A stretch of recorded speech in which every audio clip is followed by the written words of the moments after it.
Namo tassa bhagavato arahato samma sambuddhassa. Namo tassa bhagavato arahato samma sambuddhassa. Namo tassa bhagavato arahato Samma sambuddhassa. Buddhang saranang gacchami. Dhammang saranang gacchami. Sanghang saranang gacchami. Dutiyampi buddhang saranang gacchami. Dutiyampi dhammang saranang gacchami. Dutiyampi sanghang saranang gacchami. Tatiyampi buddhang saranang gacchami. Tatiyampi dhammang saranang gacchami. Tatiyampi sanghang saranang gacchami.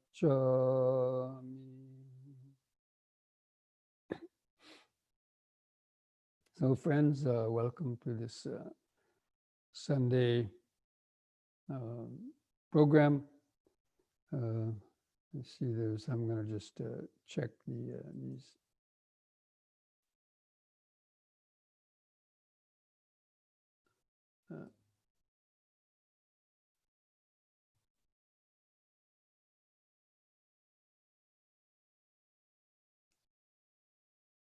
Oh, yeah, I was going to check these questions. This, again, actually, I was going to give a short talk on feelings first, and but then I will maybe,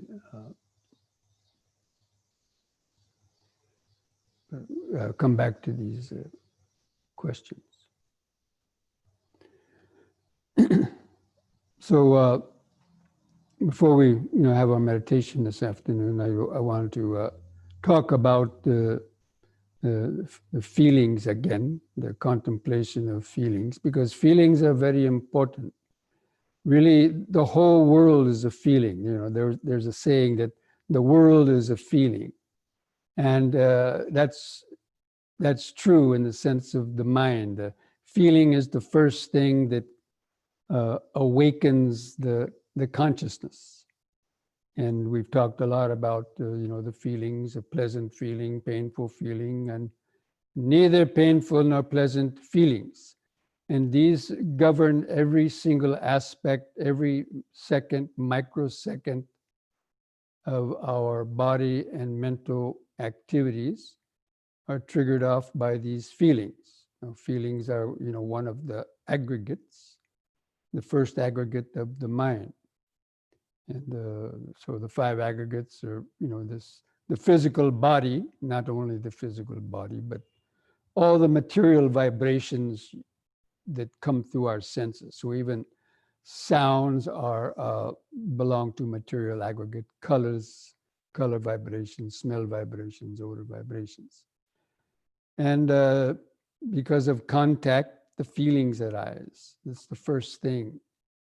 And these feelings are pleasant, painful, and neither painful or pleasant, which we usually refer to as neutral feelings. And all of our karma and all of our thoughts, our subsequent thoughts, reactions, and all the karma that we do is basically circles around these feelings. So, that's why it's a whole foundation of mindfulness. It's one of the aggregates. And in so many suttas, the Buddha asked us to contemplate these feelings, to know that there's three aspects of the pleasant feeling gives rise to attachment and greed or lust. But let's say greed, desire and lust. So that's called the underlying tendency to pleasant feeling. Is that that tendency means it's lurking there under the surface and springs up as maybe an initial desire, but if that desire isn't checked, it turns into a kind of to a craving or greed for it, and then we do some action based on it. And so the Buddha wanted us to contemplate the satisfaction in the feelings, the danger in the feelings, and how we escape from the feelings.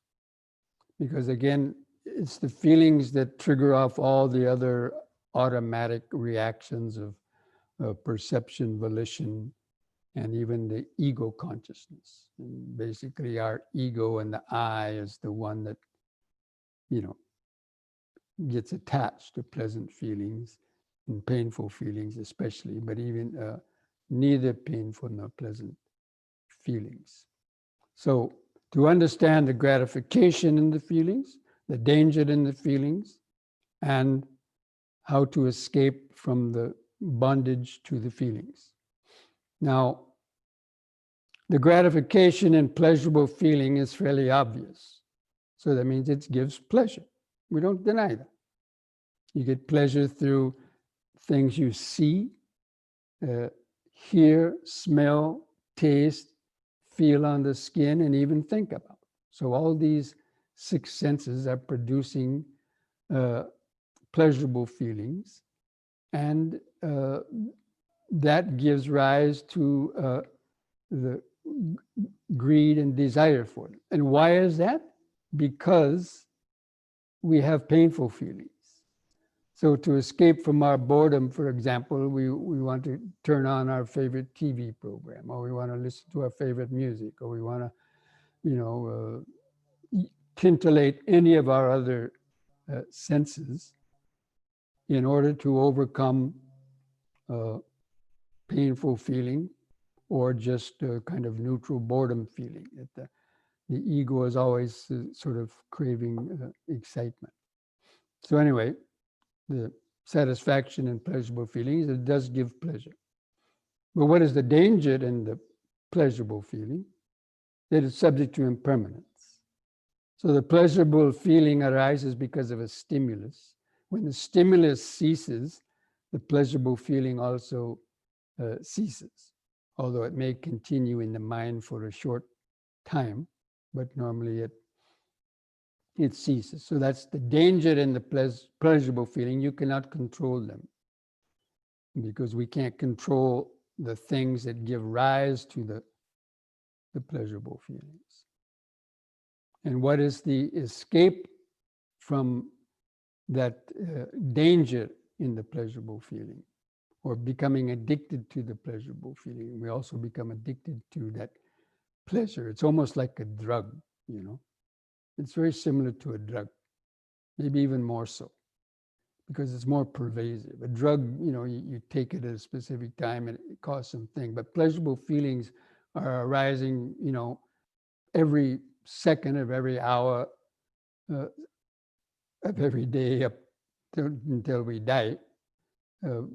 Various types of, feelings are arising, and we get carried away in so many directions. So the escape in pleasurable feelings is to escape the bondage, I should say, the bondage in the pleasurable feeling. It's not that we shouldn't experience pleasurable feelings, but we can enjoy them while they last. But when they disappear, if we're holding on to them and say, oh no, I please stay, I have to have that pleasurable, then that means we're attached to it. So even the Buddha enjoyed pleasurable feelings, but he wasn't attached to them. In the moment, if they come innocently, and you didn't have to kill, cheat, rape, pillage, and plunder to get the pleasurable feeling, if it came natural, then the Buddha said that's okay, but not to be addicted to. So the escape from pleasurable feeling would be attaining the third jhana, where or the second and third and fourth jhanas, where the piti and sukha have been suppressed or overcome through the jhana. So the pleasurable feeling and the underlying tendency for the pleasurable feeling, the greed and lust, gets overcome, in the third jhana, or at least the piti. In the second jhana, third jhana, the piti and sukha are eliminated, only temporarily, and only when you attain actually this stage of never returning, then are they permanently overcome. The escape from them comes, the permanent escape, or being troubled by them, comes only with that attainment of the third stage of liberation. So that's the satisfaction and pleasurable feeling, that they do produce pleasure, but the danger is you get addicted to them and they're impermanent, we can't control them, and then you fight and cry and do things in order, you want to recreate and get those pleasurable feelings again, that get you involved in lots of karma. And so the escape from them is learning how to experience a deeper non-worldly pleasurable feeling, which comes through meditation. So those are worldly pleasant feelings connected with the senses. Now, the painful feeling, the underlying tendency of the painful feeling is aversion, and then which gives rise to anger and hatred. So those are lurking underneath the surface. When painful feelings arise, we can notice that aversion in the mind, and if they don't quickly go away, then it agitates us more. And we might start getting angry at somebody who is generating this painful feeling in us. And if it continued enough, then hatred, or you might actually go and do some unskillful action based on that. So, but it's interesting to understand, all hatred comes from attachment. That's why understanding the greed and pleasurable feeling is the most important, because it's our attachment to the pleasurable feelings that causes the anger and hatred towards others, or who are threatening our pleasurable feeling, or threatening the source of our pleasurable feeling. Even if it's the mental, you get pleasure out of thinking you're so intelligent, and if somebody calls you a dumb so-and-so, you can see that aversion arising. Or criticize your religion, criticize your political views. We can see that, especially in this political times, that people are fighting and protesting, and because they're, they get pleasure out of believing in certain views, whether they're, good or not, still, it triggers off these reactions. You get a painful feeling arises when you hear something that you don't agree with, even though it's fairly subtle. So the gratification in the painful feeling is that if you're giving the painful feeling Of course, there's not much gratification in the painful feeling. Usually we have a aversion to it, but we can get gratification out of giving painful feelings to other people. Or if you had insight and you were like watching an itch or a pain and using insight to kind of relax around that and getting some insight, that could be a kind of a satisfaction in painful feeling, that it helps you to develop insight and ways of dealing with that.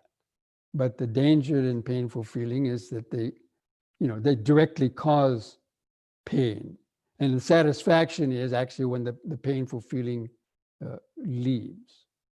So the painful feeling arises quickly. That's the danger in it. And the satisfaction in the painful feeling comes when it disappears, when it's gone. If you had a toothache and then all of a sudden it went away, then you would feel that gratification, that the painful feeling had gone. And then the escape from the painful feeling is also either attaining the jhana, the third jhana, where there's neither painful nor pleasurable feeling, or again, the state of never returning. So if you're practicing only samatha bhavana, you suppress the painful feeling temporarily, and the underlying tendency for that pain is then overcome temporarily. But when you come out of the jhana, of course, the painful feeling arises again. So only when you attain the state of non-returning is the underlying tendency for the painful feeling, sort of permanently overcome. And then we come to the neither painful nor pleasant feeling. This is a little bit maybe harder to understand. And most of the feelings that come through our nervous system are actually neither painful or pleasant feelings. That means we hardly even notice them. It's like white noise going on in the background. They don't trigger off any desire or any aversion. And it's sort of like, the feelings of the clothing touching your skin in places. So, we're so used to that, or, there's kind of, because they're there all the time, we don't really react to them too much, unless they're too tight, of course, or they're causing sweat or something, then we see that unpleasant feeling. But the neither pleasant nor painful feeling, again, is the kind of, we just ignore them. So the satisfaction in them is that, they don't cause us any problem. But the danger in them, we don't understand them. And we get complacent. And, because the whole Dhamma practice, most of it is about transcending the reaction to pleasurable and painful sensations. And those are the ones that disturb us the most. But the underlying tendency for the neither painful nor pleasant feeling is the, I'm okay. So actually the ego gets attached to that. Or the underlying tendency for the ignorance. That means not understanding them. And the escape from the neither painful nor pleasant feeling is actually only when you attain the fourth jhana, or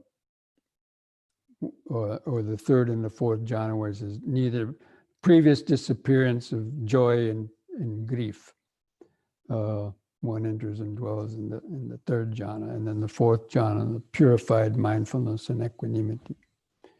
And again, that's only the temporary if you're using them to the jhanas for overcoming these effects of the feelings. But then only with the arahantship is the totally eradicating the root of ignorance. So the underlying tendency for neither painful nor pleasant feelings, underlying tendency is ignorance. And that means because it makes our ego satisfied and it doesn't spur us on to do any Dhamma practice. Because, again, 99.9% of our Dhamma practice is about overcoming suffering, right? Which is generated by so many types of feelings and the reactions that come from our greedy reactions to get pleasurable feelings and the reactions to get away from painful feelings. But we don't really create too much karma around neither painful nor pleasant feelings, but it simply maintains our ignorance and attachment to the self. So that's why these feelings are, the Buddha wanted us to understand these three aspects of the feeling, understanding the gratification in them, the danger in them, and the escape from them. Because again, that constitutes, primarily most of our practice of the Dhamma, because developing wisdom is how we're, overcome the ignorance and the danger in the neither painful nor pleasant feeling, which basically, it maintains the sense of I in me. I'm okay, you're okay, nothing's bothering me. But still the me is there, the I is there, because we don't understand those feelings. So having said that, now there could be some questions that come up on account of that also, but I want to go back to the chats here and answer a few of these questions. So this question is about the 5 spiritual faculties are faith, energy, mindfulness, concentration, and wisdom. And they seem similar to the 5 spiritual powers. Can you please explain the difference? Now, within the Buddhist teaching, although I don't think I've mentioned it specifically, but there's something called the 37 factors, requisites of enlightenment. And in that, you find the 4 noble truths, you find the Eightfold Path, and the 7 factors of enlightenment, and the 5 spiritual faculties and the 5 spiritual powers. So these basically are the same things: faith, energy, mindfulness, concentration, and wisdom are called the 5 spiritual faculties.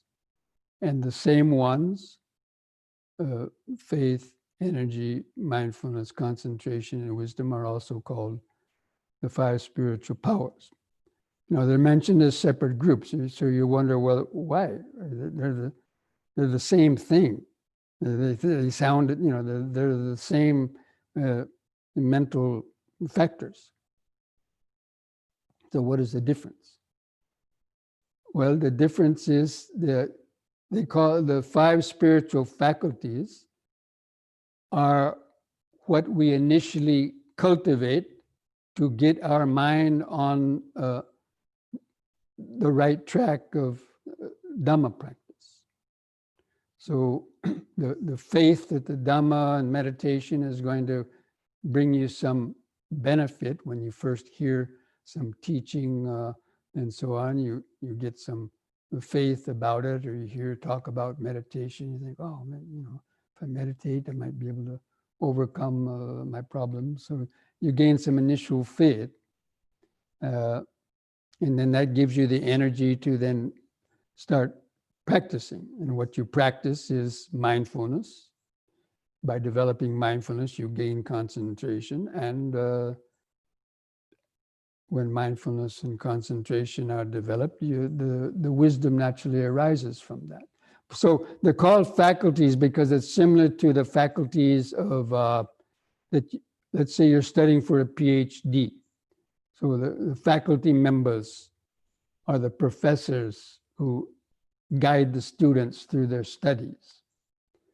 So the same way, they put you on the right track of investigating whatever subject that you are trying to learn and to develop, let's say, a thesis on or something.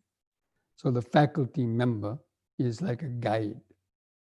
So these also, faith, energy, mindfulness, concentration, and wisdom, they get us on the track of the Dhamma. So the faculty member gets you on the track of your studies and keeps on kind of encouraging you to, right? Until you reach the level of entering the stream.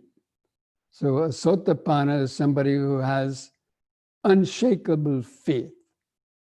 So faith we gradually accumulated as we start getting benefits in meditation, our confidence, faith or confidence in the, in the Buddha, the Dhamma, the Sangha, the teachings, and confidence in ourself that we can actually do this. So that gradually increases. But it's still kind of weak because something could interrupt that until we reach the level of the stream enter, where the faith is considered unshakable. And so all these other powers, so it takes incredible energy to break through that veil of ignorance. But once you reach the level of a stream enter, then that faith is unshakable, and therefore also the energy and the mindfulness, concentration, and energy have been built up to a point where, with the attainment of stream entry and the overcoming of the three fetters of personality, belief, attachment to rites and rituals, and doubts, those are overcome. So that unshakable faith means you've eliminated your doubts. Before, there still might have been doubts. Was the Buddha really fully enlightened? I don't know. But when you reach that level of stream entry, you realize, oh my gosh, the Buddha, he was really enlightened. So your doubts are eliminated. Now those same five faculties become powers. Before, you had to really practice them. It took a lot of energy, right, to practice them. But with the attainment of the stream entry, now those same faculties become a power, the power of faith, because it's established now. There's no more doubts. So now it becomes a power. And that energy also, it releases, that overcoming of the doubt releases the full potential of the energy, because you want to make more progress. And with that also, the mindfulness factor becomes an enlightenment factor at that point. So that's why it's the difference lies is we call them faculties up until the point before we've attained stream entry. Then after that, they become powers because they're already developed. And that power is what keeps us going through the other stages. And it's similar to the Eightfold Path. We've talked about the Eightfold Path before, that, there's the mundane Eightfold Path, So there's mundane right view, right thought, right speech, right action, and so forth. And then when you attain stream entry, they become supramundane. So it becomes supramundane right view, right thought. So the same thing is working with the faculties. So you could say the faculties are mundane up to the point of attaining stream entry, and then they become the powers after that to take one through the next stages. So that's how I like to explain those. Otherwise, there's not much, meaning really, why he would call them, use the same factors, but call them different things at different times. The same way as the Eightfold Path, there's mundane Eightfold Path, supramundane Eightfold Path, but they're the same factors.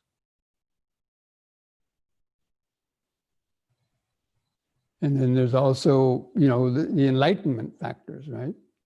So the enlightenment factors also are enlightenment factors only after you've attained the stream entry.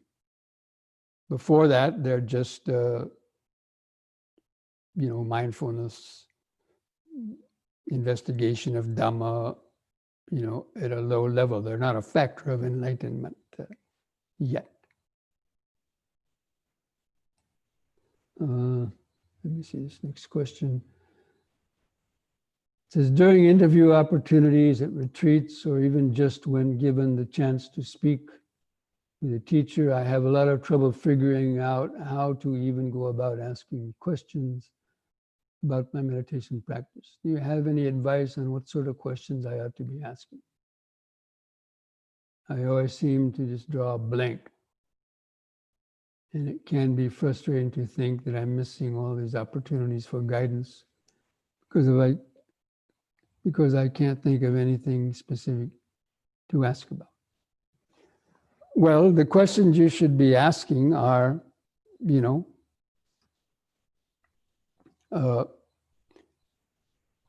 you have any, doubts or questions about, concentration and mindfulness, or how to develop mindfulness and concentration? Have any doubts or questions about the aggregates, how they interconnect, how to contemplate them,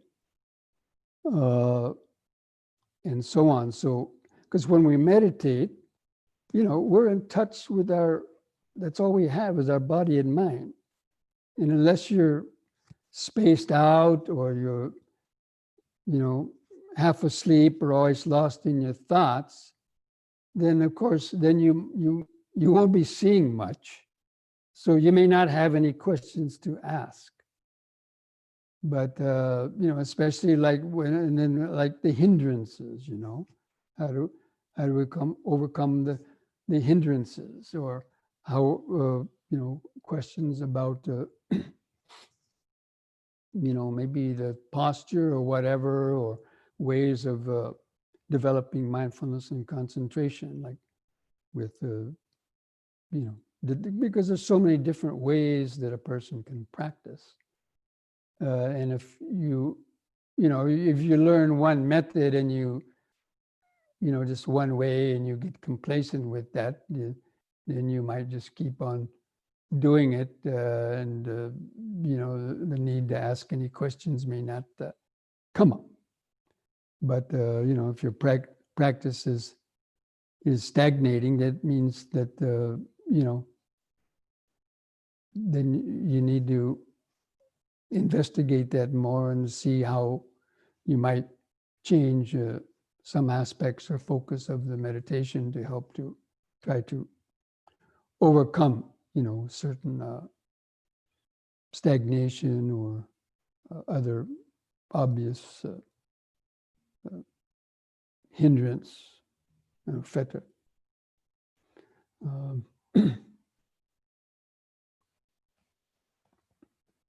But, if your meditation is a point where, it's very clear on the the practice and you're making gradual and steady practice, maybe it's not as quick as you want, but still, then, you may not have a lot of questions, but if any doubts arise, then, you can ask questions about that. Like the question that you just asked now, for example.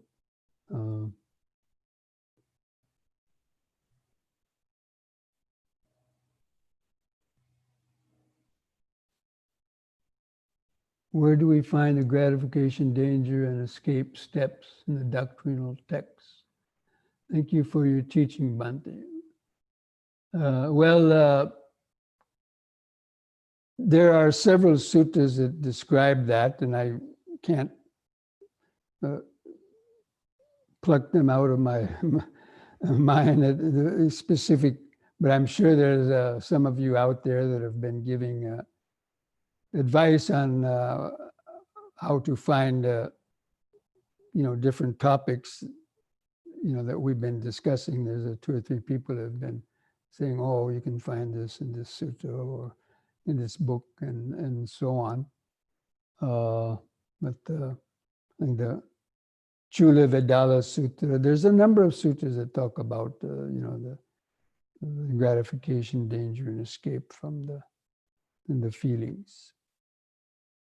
And so if any of you out there happen to have a sutta, you can put that up or have access to it right now. I have to go to the book and look it up to make sure I get the right one, because there's too many to remember every page number, every quote, but they're easy to find.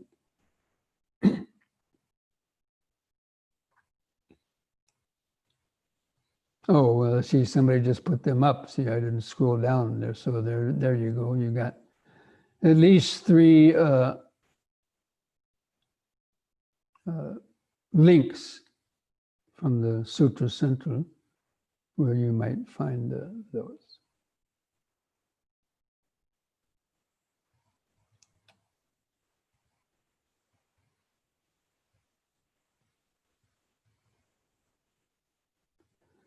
So this question, using attaining the 3rd and 4th jhana as relief from the effects of feelings seems so remote.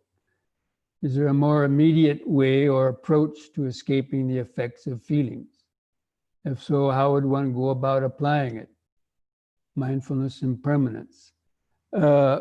Mindfulness and wisdom, yes. Wisdom includes knowing that they're impermanent. So yes, I mean, the jhanas, most people are probably not going to be easily attaining the, 2nd, 3rd, and 4th jhanas probably. So mindfulness and restraint.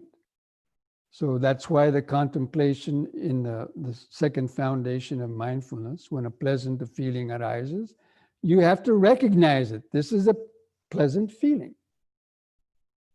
Or this is a painful feeling. You have to recognize it. A lot of people, they don't really recognize it clearly, they just react. And then you try to observe it and understand, okay, this is a pleasurable feeling. How did this pleasurable feeling arose? Well, I heard a sound that the mind likes to hear, a bird chirping, or the sound of my favorite friend, or whatever. And you realize, okay, it's producing a pleasure. That means that there's an attraction there. The mind is kind of like getting attracted to that particular stimulation. And you understand that this is conditioned. This is just a nervous system reaction from memory. It's not me that's doing it. It's this conditioned feeling. So that's the wisdom. The first step is recognizing it. The mindfulness kind of isolates it. Oh, this is a pleasurable feeling arising. And then you can see how quickly the mind is wanting that, whether the perceptions and thoughts that arise on it. And you try to restrain the feeding of it. And so the recognizing this is a painful feeling or this is a pleasant feeling. This is not going to last. You know how it arose because of the contact. This is for both pleasurable or painful feeling. They arise because of contact. And as long as the contact is continuing, the pleasurable or painful feeling may continue. As soon as that stops, painful feeling will stop or the pleasurable feeling will stop, pretty quickly. Like if you have an itch, you strong itch, and then, you feel that, that desire, and all of a sudden it stops, boom. Oh, that painful feeling immediately goes, and then there's a pleasurable feeling. That's the gratification in the painful feeling that it stopped. So you see the gratification in the painful feeling, that now it becomes either a pleasant feeling or a neither painful nor pleasant feeling. It'll be a pleasant feeling, no doubt, because the pain stopped. And there's a relief of that. And if you are able to apply this kind of mindfulness and restraint and wisdom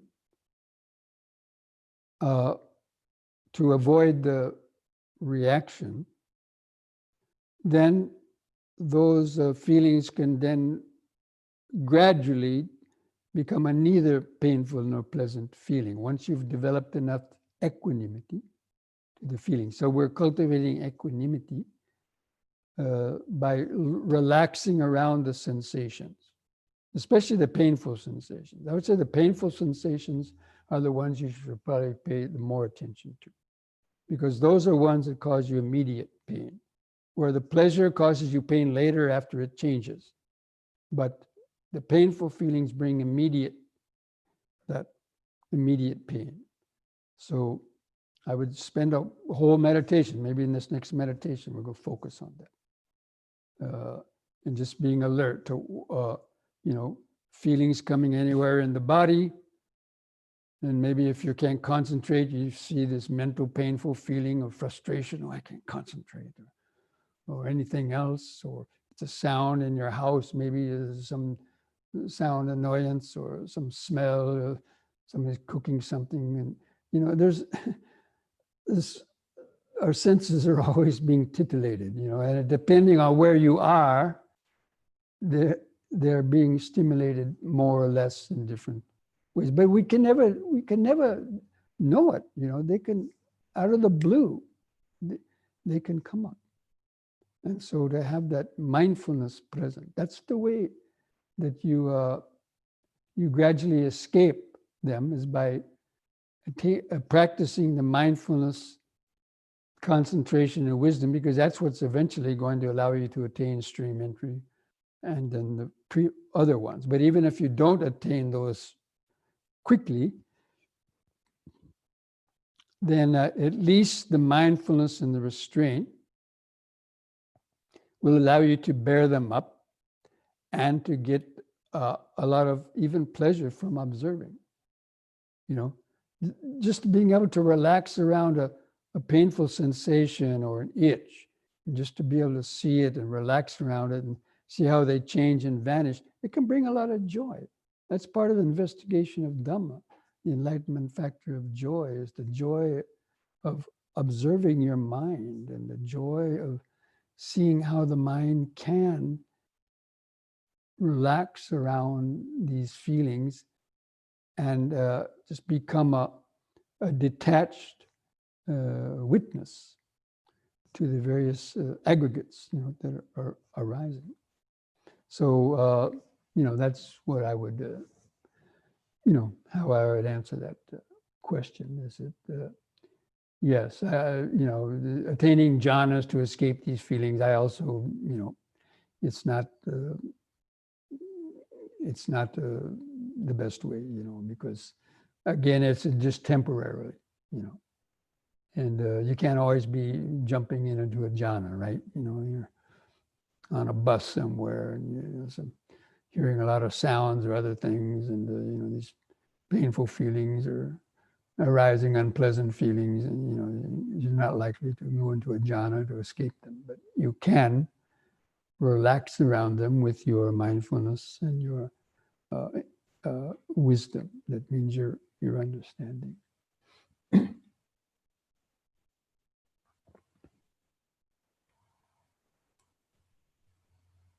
And knowing that, yes, this too will pass, whether it's a toothache or it's some other painful sensations, knowing that, just give it a little time and, it will change.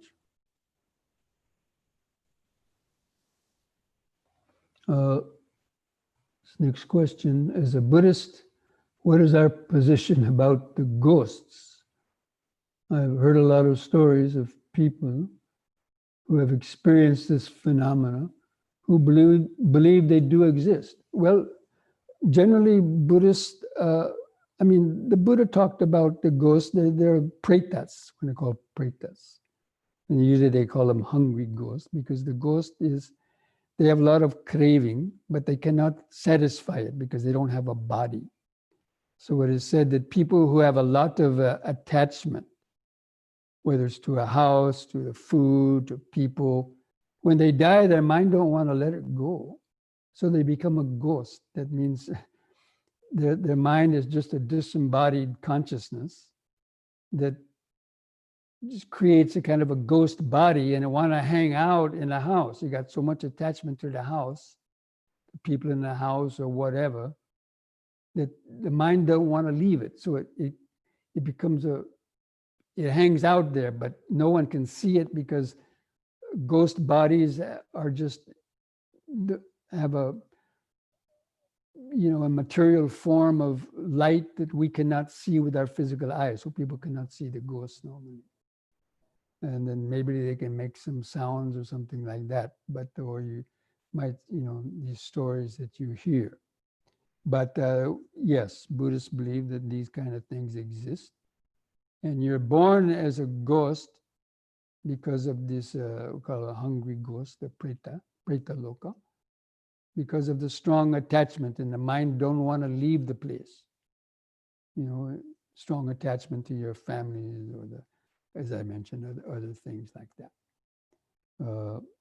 And so like a haunted house, right? Somebody had strong attachment to a house.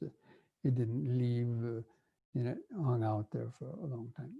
So yeah, these things may exist.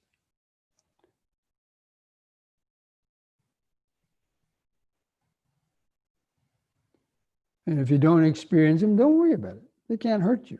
Really, a ghost cannot hurt you unless you take it to be something real. Otherwise, it's just an apparition. It cannot really hurt you. You hurt yourself trying to get away from a ghost. You just ignore them. And then, So what if they, you hear a sound of a bell ringing in your room, you hear a door slamming, it's just a ghost, so what? Don't worry about it. They can't hurt you. Unless you allow them to. That's the thing.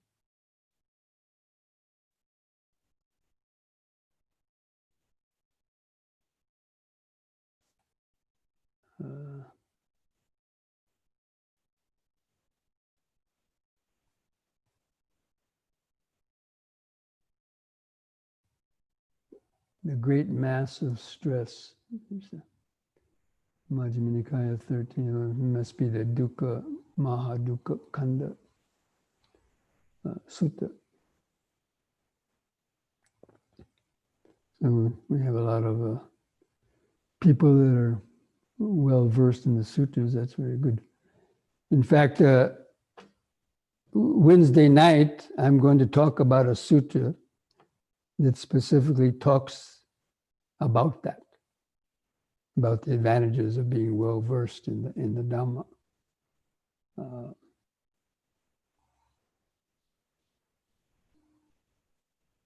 I'm still practicing. Wait a second, let me go back here a second. Is it necessary to attain jhana? Well, it may not be absolutely necessary to attain the jhana as such, as an idea of just concentrating your mind on one thing and then attaining a jhana. As you are familiar with reading things, people concentrate on a, like your breathing or some kasina, and by focusing your total attention on that, the hindrances get suppressed and you attain the jhana. So doing it that way may be helpful, but it may not be totally necessary. But you can gain the same kind of jhanic strength, jhanic result, by practicing mindfulness. Because in mindfulness, the hallmark of a jhana is the 5 hindrances are suppressed. And you can suppress them by just focusing on one object and kind of like forcibly just pushing the hindrances out of the mind. That's not easy. But the mindfulness method is you become aware of the hindrances and developing your mindfulness to notice the hindrance before it overpowers you and apply the appropriate antidotes. You can deflect the hindrances before they've taken your mind too far out. Let's say if you notice yourself starting to nod out, instead of just, going like that all the time, you got to catch it and be active, proactive, if your chin is down, lift the chin up. If the spine is slouching down, straighten up the spine. Take a few deep breaths, do some head turning, get the circulation moving, or stand up in order to kind of try to wake up a little bit. So that's one way of maybe overcoming the hindrance of the sleepiness. And we've already talked about the antidotes to the hindrances. So, and by developing momentary concentration, you can suppress those hindrances, and you can also, what will arise, the piti and the sukha will arise too, and you'll basically be in a kind of what they call vipassana jhana. So it's vipassana jhana, as opposed to appana jhana, which is full absorption. There's the attaining the jhana, although they don't call it a first, second, third, fourth jhana, but they call it that vipassana jhana. That you attain it through the development of mindfulness and momentary concentration. So, that is necessary for, if you want to make progress, attaining the jhana that way.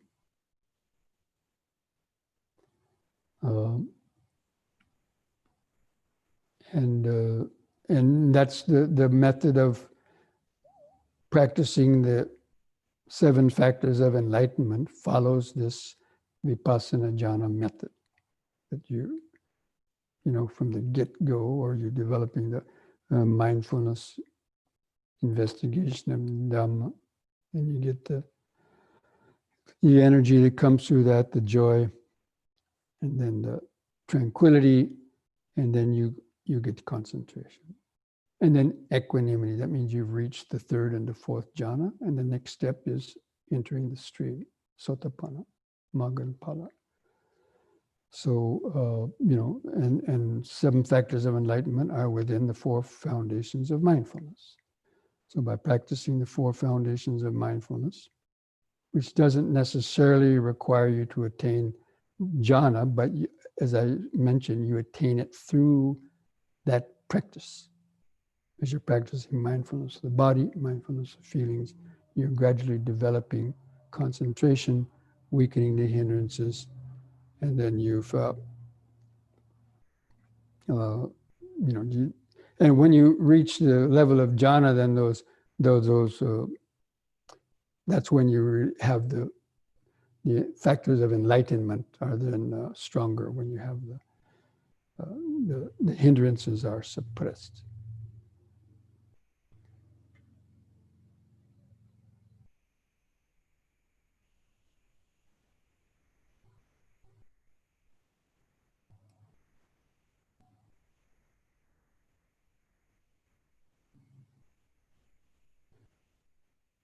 This question, I am still practicing samatha to develop samadhi.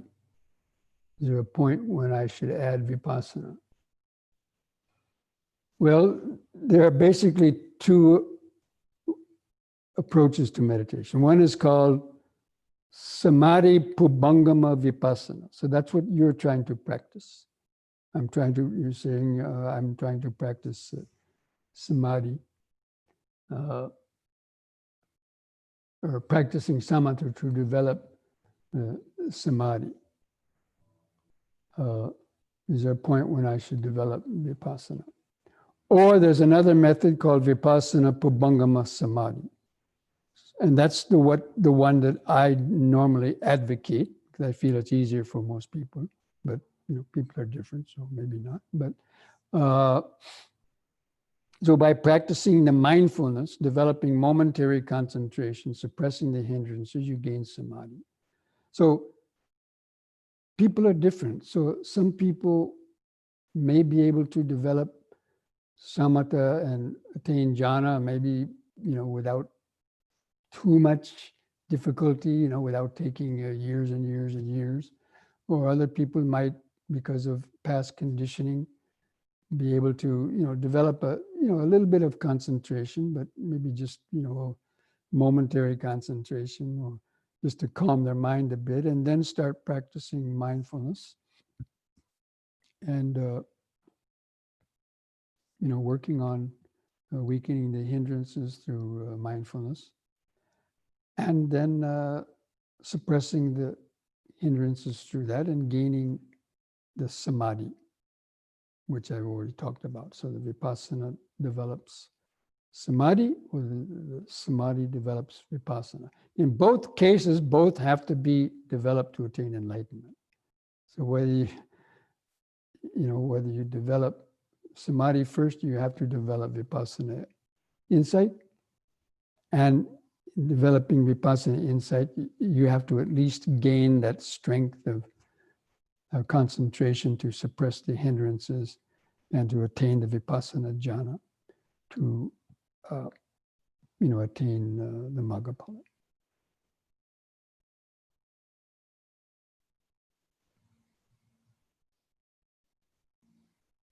So I hear that somebody's put up a link to search within the entire Tripitaka in Pali and English. It's a very useful link. I don't even have that myself.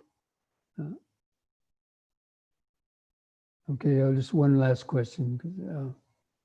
What about traumatic feelings and grief, where one sees a violent event they witnessed? I've tried meditating on breath in this situation, and it helps temporarily.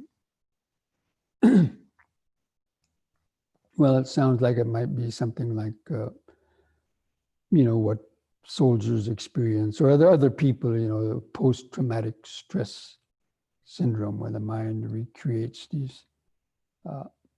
Again, these are perceptions that are arising, and there's a painful memory with it. So you got the painful feeling, the unpleasant or painful feeling arising, and it's connected to this perception of this event that you're also identifying that I was there, that happened to me. So that increases the emotion, So the way we try to contemplate, I know it probably is very difficult for people, but the whole idea is that this is not me. This is something that happened.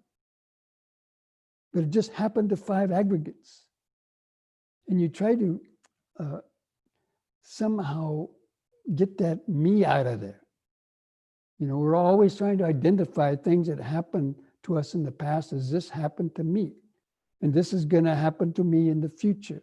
That continually strengthens the I consciousness. So the whole point in the Buddhist teaching is, we've been going over and over and over so many times, is to regard all these 5 aggregates as this is not me, not mine, not myself. And understanding that these are just conditioned and powered by the past karma and fed by our present actions based on ignorance, attachment and ignorance, is the way that the wheel of samsara, keeps spinning. And it's got to be, the only way it's broken is through developing wisdom, reducing the craving and developing wisdom to slow down that wheel. So when those feelings come up, you have to just see this is just, identify the aggregates involved in that and try to see, I know it is difficult, especially people who have, suffer a lot from that. I mean, it's a very real phenomenon, but at the deepest level, it's an illusion. The sense of the I is an illusion. Only at the ultimate kind of, level, but it's very, very real for people that are trapped in that. But the whole practice of Dhamma is about learning how to untrap or escape from these feelings. And the Buddha laid it out very clearly, methodically, step by step, in so many different ways. But sure, developing concentration also is a way. If you can, use the breathing, deep, slow breathing is a very useful, powerful way to help relax around these traumatic feelings as well. But again, they're just temporarily. In the end, it's the deepening of one's wisdom and awareness that sees that these are just phenomena that arise and vanish in the mind, and there's no I or me that really owns them or controls them. Everybody wants a different way. There's no other way. This is what the Buddha taught. Of course, you can take drugs and lots of things like that, but that's only going to give a temporary masking effect. Okay, friends, I think we'll bring this questions and answers session because we will still to an end, because we want to now go on to our meditation practice. So we will have a few minutes break to use the facilities or take some water if you like, and then come back and do some few yoga exercises, and then the meditation. Okay?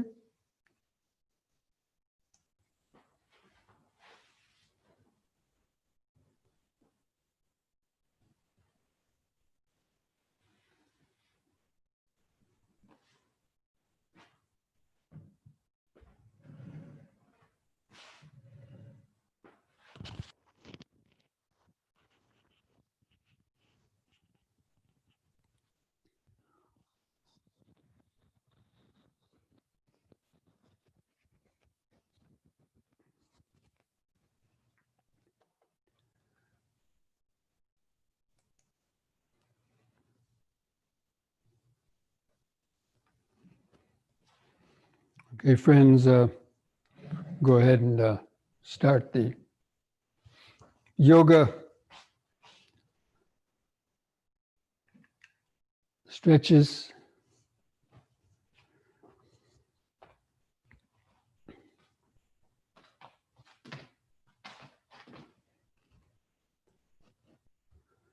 So just try to stand straight. Just relax your shoulders and arms at the sides. Feel the feet pressing the floor.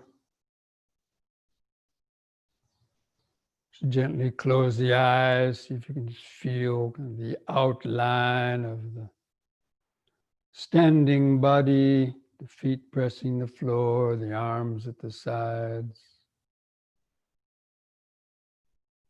Clothing touching the skin on different places, the head balanced on top. Should kind of be able to just kind of mentally kind of feel that outline of those different sensations. Then begin some slow, deep breathing, expanding your abdomen, rib cage, and upper chest, holding the air in the lungs for 2 or 3 or 4 seconds to allow the oxygen to get into the blood, and feel the relaxing contraction of the out breath. Take 2 or 3 deep breaths like that.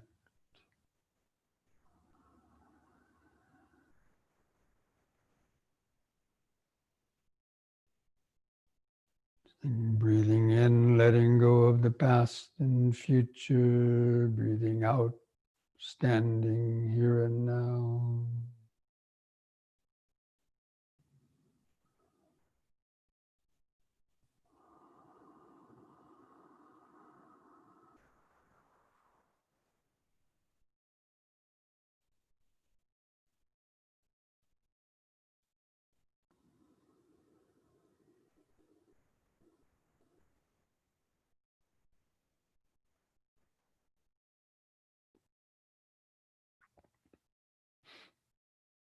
And we combine this breathing with these movements.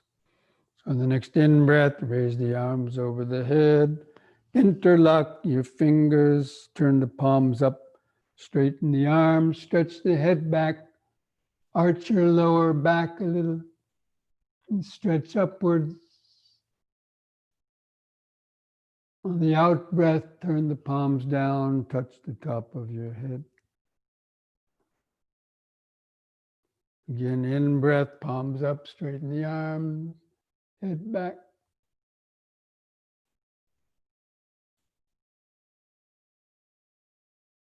Out breath, touch the top of the head. And once more, hold that upward stretch longer. You feel the arch in the lower spine. Feel all the sensation. You release the fingers and the out breath, arms back to the sides. Relax, close the eyes. Feel the activated life force sensations, the material vibrations of the body.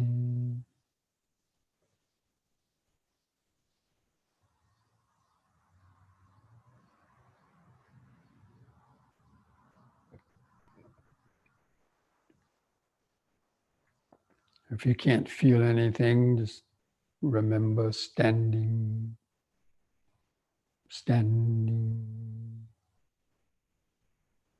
standing, the present moment of the body.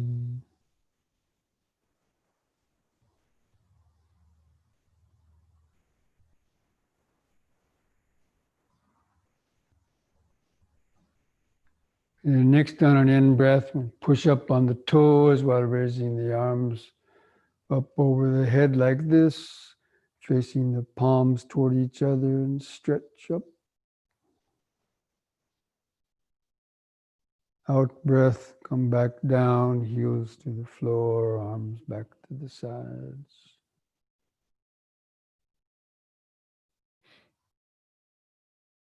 Use the breath to help lift and lower the body.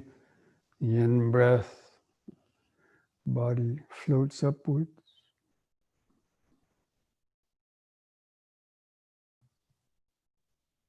Out breath.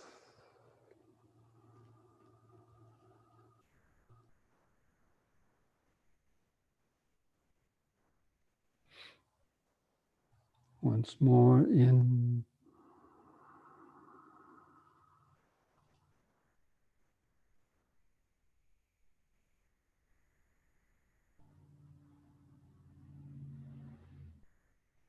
Out.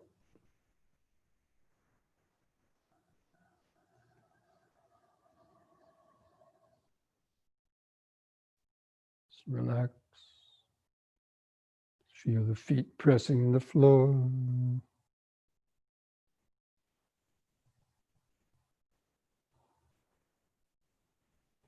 The arms and hands at the sides, clothing touching the skin on different places.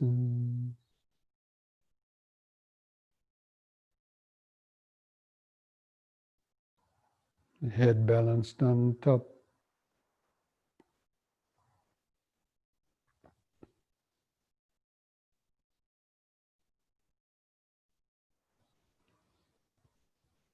Okay, next we want to do knee bending. On the in-breath, again, lift up on the toes, but lift the arms up the front.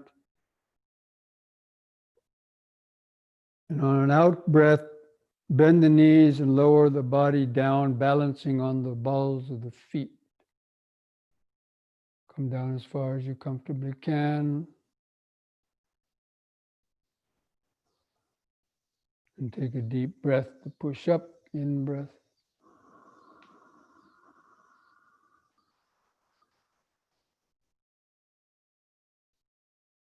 Out-breath.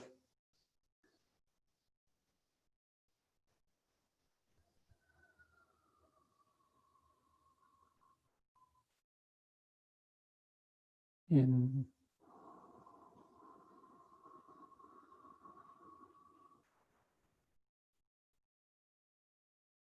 Out.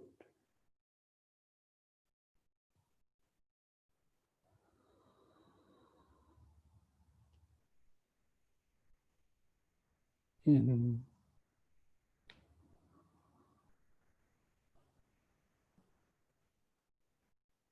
And the out-breath, lower the arms. Relax. Feel the increased heart beating, pulsations.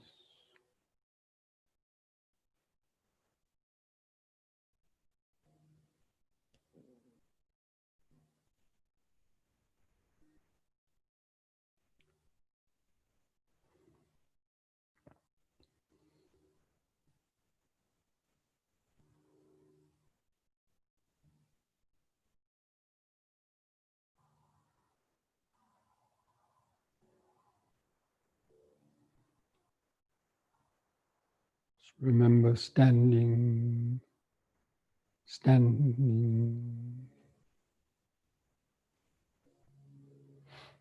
Okay, now spread your feet apart about 3 feet. And hold the arms out at the sides. We're going to do twisting from right to left. Breathe in. And look at your right hand, and on the out breath, twist around to the right, keeping your eyes focused on the hand going backwards. You can let your feet turn a little bit. On the in breath, come back to the front.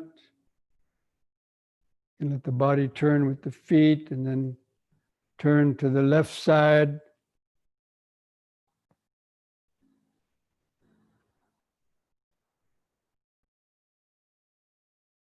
In breath back to the front. Again to the right, out breath.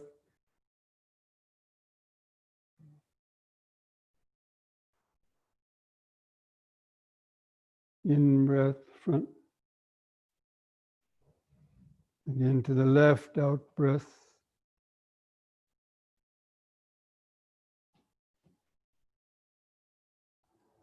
In breath, front. Once more to each side.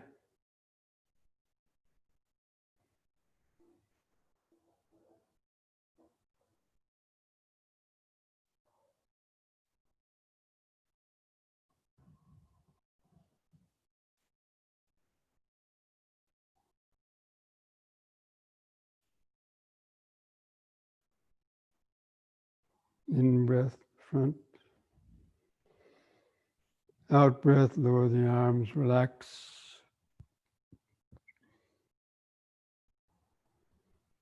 Feel each foot pressing the floor.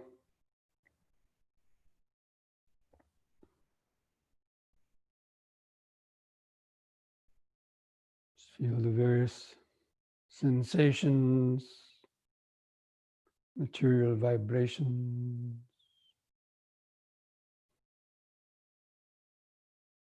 earth element vibrations, clothing touching the skin,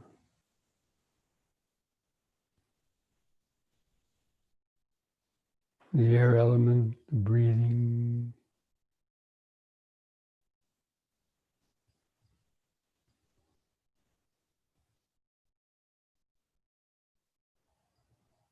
Remember standing.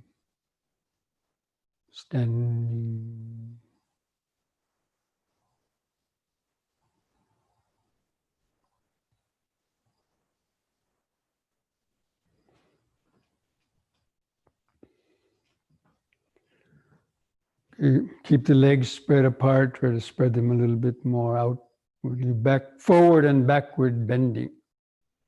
Again, be careful with the back bend. When you come up from a back bend, there could be the body shaking a little bit, or like you're going to black out, but you don't want that to happen. So don't bend back too far the first time. Just let the hands touch the front of your legs. Breathe in.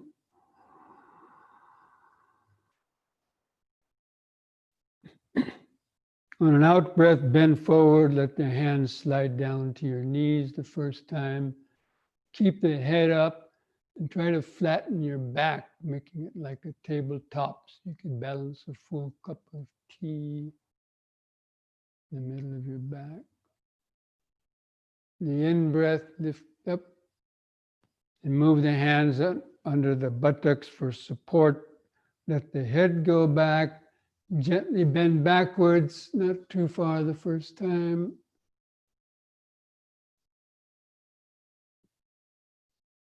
On the in-breath, carefully lift up.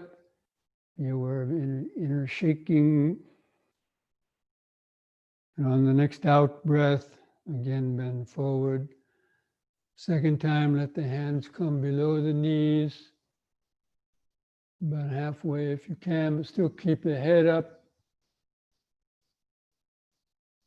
Feel the stretch in the hamstring muscles, the back of the legs.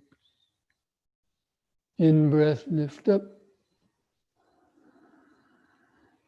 And again, the back bend, try to bend back a little more. Keep the eyes open.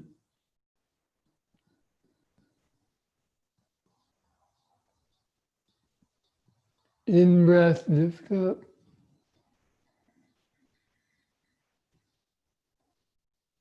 And the third time, out breath, let the hands come down as far as you can toward the feet. Still keep the head up.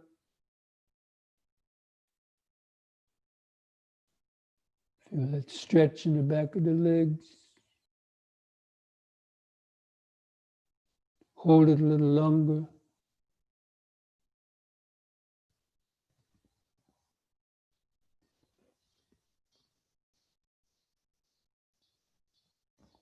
Feel the in-breath come back up.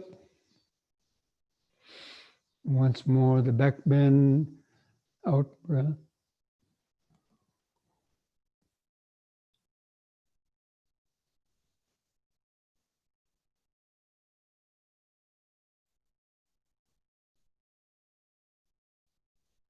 In-breath, come up. On the out breath, just completely relax. Keep the mind focused in the body. Feel each foot pressing the floor.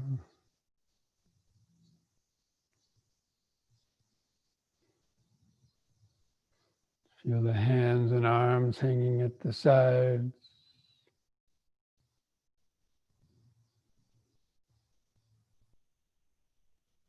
Feel the clothing touching the skin on different places.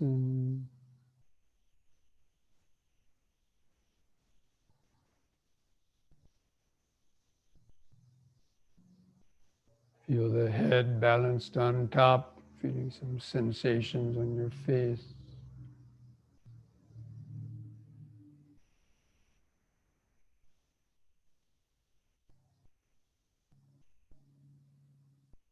this body exactly as it is, here and now.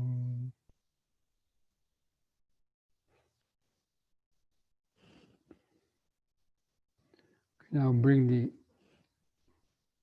feet back together. We'll do one last exercise, the head turning, keeping the chin level with the floor. On the in-breath, turn the head to the right as far as you comfortably can. Try to look over your right shoulder. Turn your eyes to the right.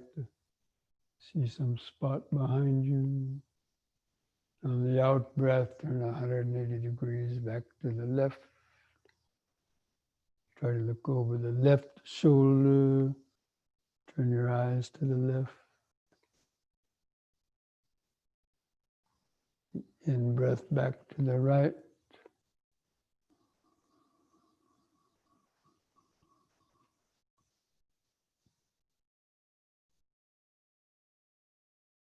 Out-breath left.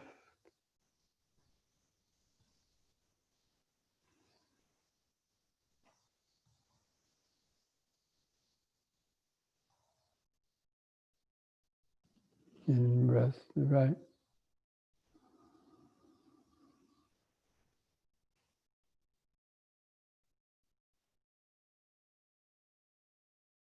Out-breath left.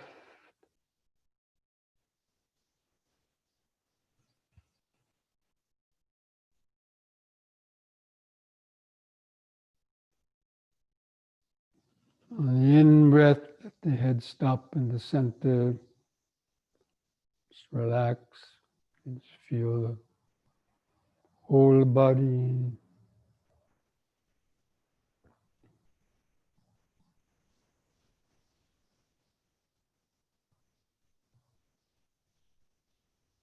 Feel that organic aliveness of the whole body, being cells in the body vibrating, interacting, the activated life force, producing all these four-element vibrations, solidity, fluidity, heat, movement.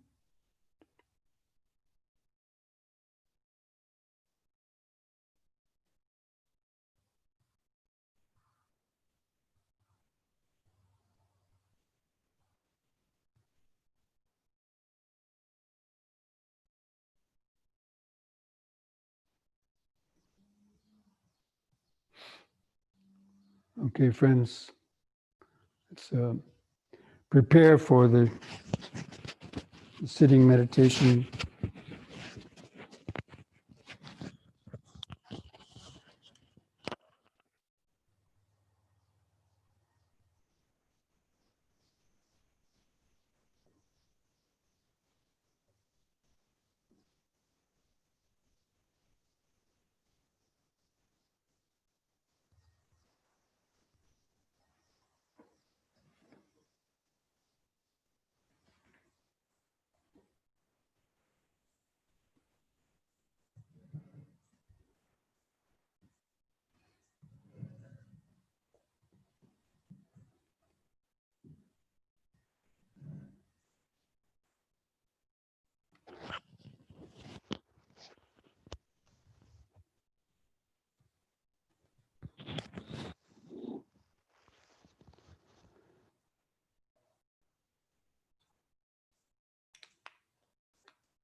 I'm going to turn off my video.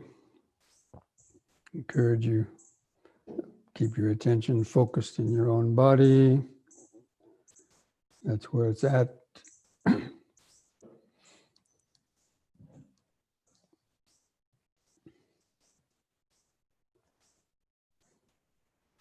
So just Get comfortable in the sitting posture.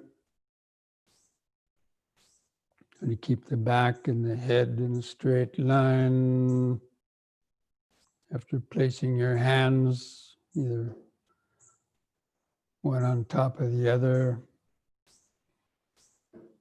or touching your legs, try not to move your hands during the meditation period.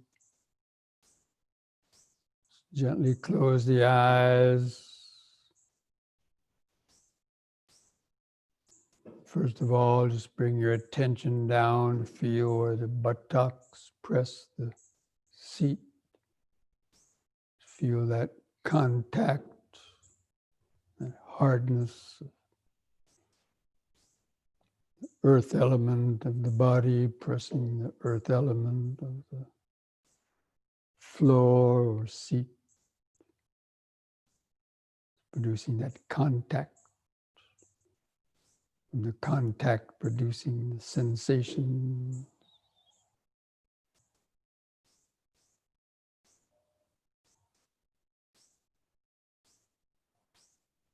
And kind of just mentally move your attention down the thighs and around your knees, down the lower leg to feel your feet and toes.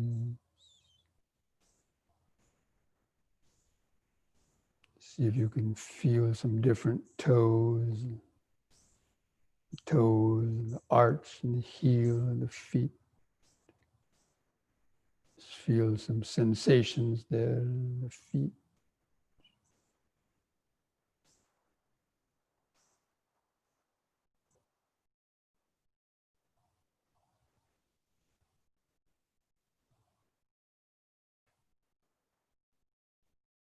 And bring the attention up to feel your hands and fingers.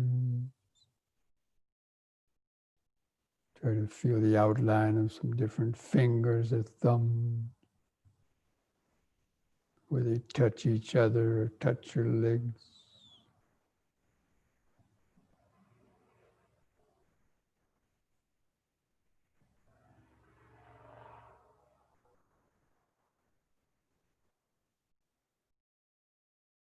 Sort of feel some subtle sensations in your hands or fingers.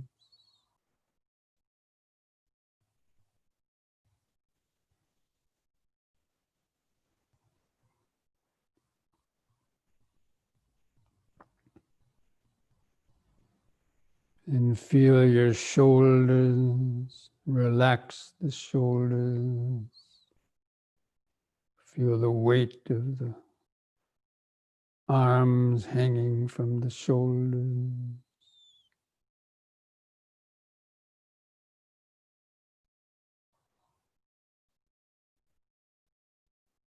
And feel the sensations where the clothing touches the skin of your shoulders, chest or upper arm. Just feel that contact, the earth element of the clothing rubbing against the earth element of the skin, producing sensations, material vibrations. Any pleasant or unpleasant sensation generated by the contact.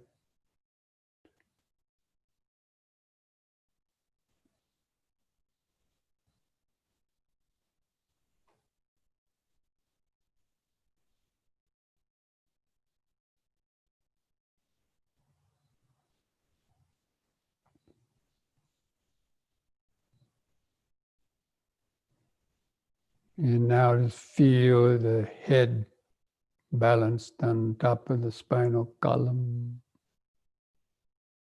Sort of imagine or feel like the head being a soccer ball or basketball balancing on top of a broomstick, the spinal column. Keeping the chin lifted up level or parallel to the floor. Gently straighten up the back or spinal column. See if you can find the center of gravity of the head and spine over the hip. And just move the whole head and body gently backwards until you kind of feel getting close to that tipping point where the body might tip backwards. Just pull back from that.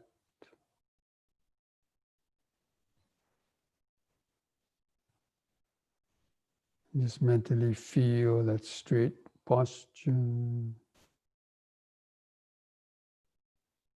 Or mentally feel the outline of the sitting posture.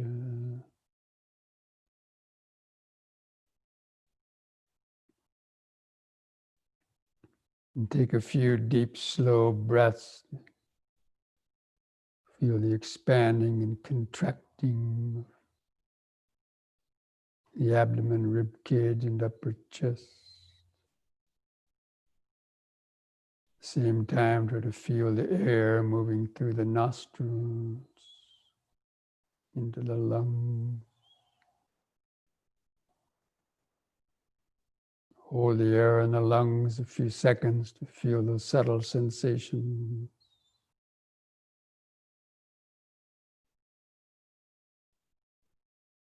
And feel the relaxing contractions of the out breath.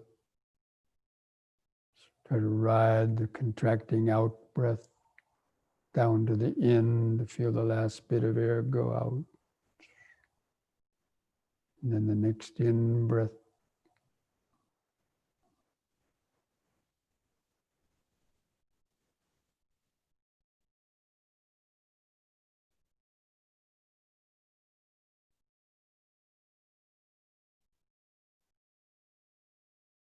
Try to feel that slow, dynamic breathing process.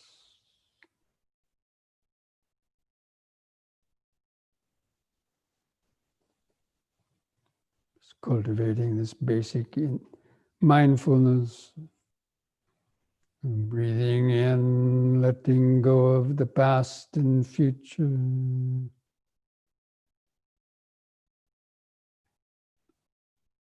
Breathing out, sitting here and now.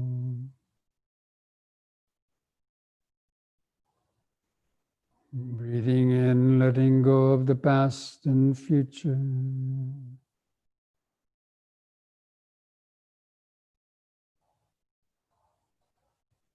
Breathing out, sitting here and now.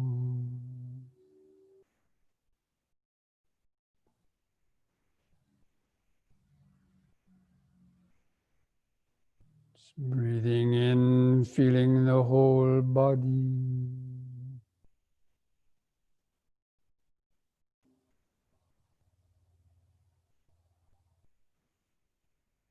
Breathing out, feeling the whole body.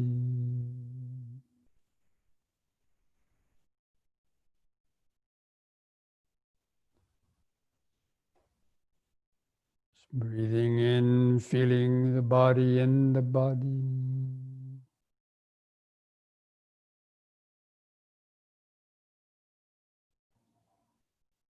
Breathing out, feeling the body in the body. Means feeling the body of breath within the larger sitting body.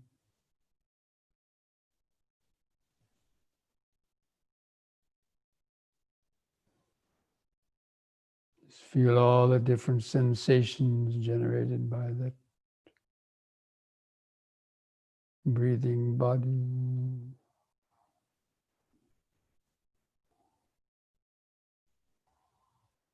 The sensations of the earth element and air element, expanding, contracting.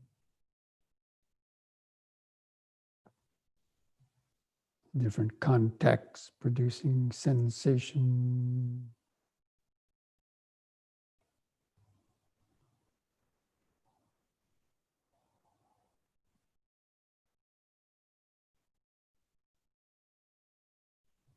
We're going to again try to count the breaths from 1 to 10 to try to gain a better concentration.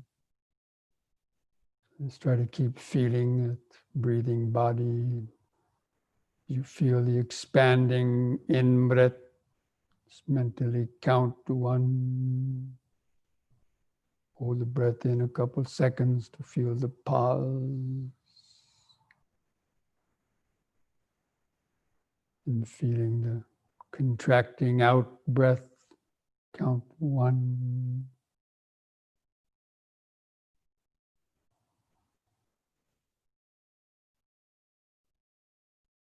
The next expanding in breath, count 2.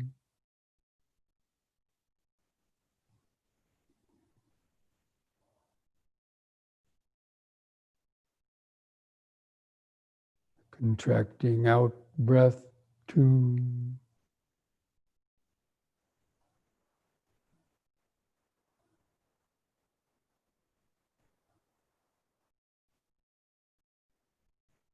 Next in breath, 3.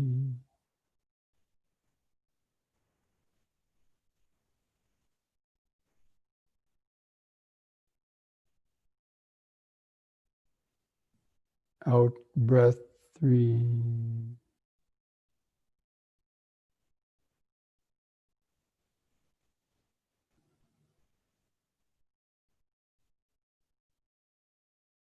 In breath, 4.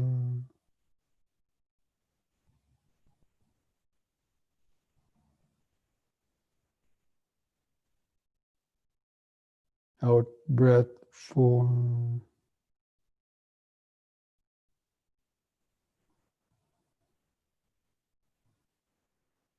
In breath, 5.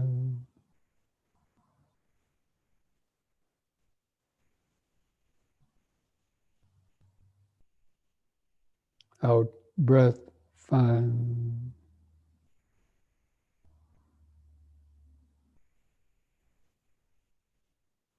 In breath, 6.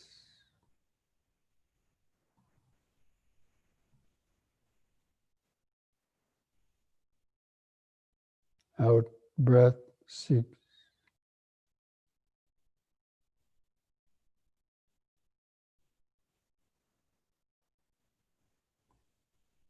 In breath, 7.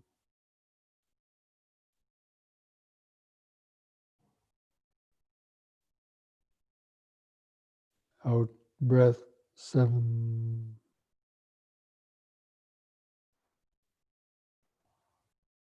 In breath, 8.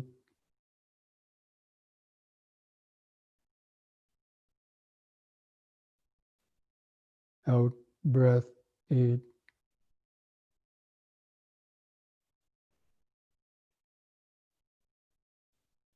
In breath, 9.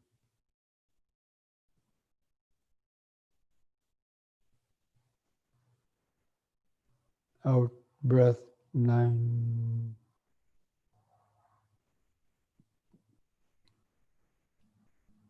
In breath, 10.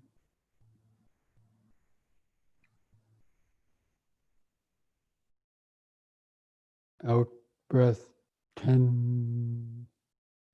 Now discontinue the counting. Discontinue the controlled breathing.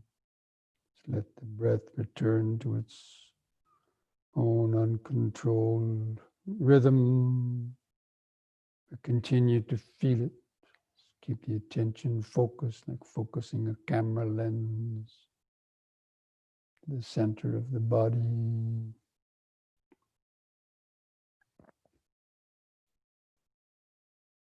Feel the subtler movements of expanding and contracting. Sort of feel the clothing touching, rubbing against the skin of the stomach or rib cage, or chest, producing the sensation. There's many different little sensations there.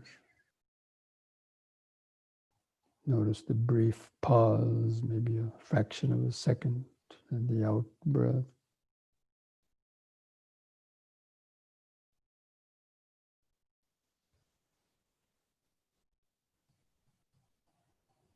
Just knowing when the breath is coming in and knowing when the breath is going out. You know it by feeling the sensation.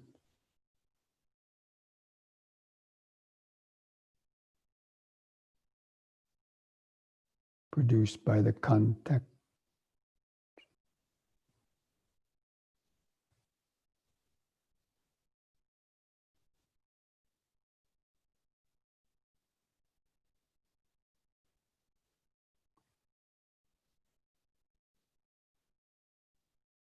In the brief pause between the breaths, be aware of it. Remember that you're sitting. Feel the outline of the sitting body.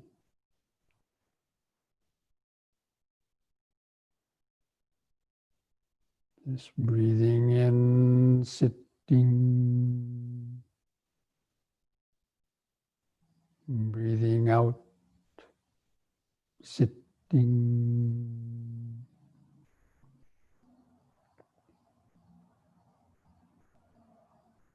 Just cultivating that moment to moment attention, all the changing sensations of the breathing body.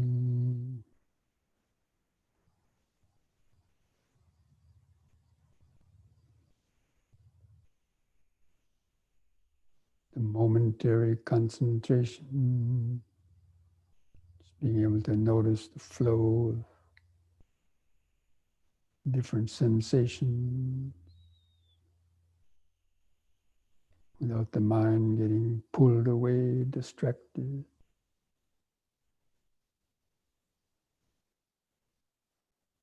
The whole in breath from beginning to end and the brief pause, sitting body, the whole out breath and the pause and the sitting body. All these are different sensations and perception.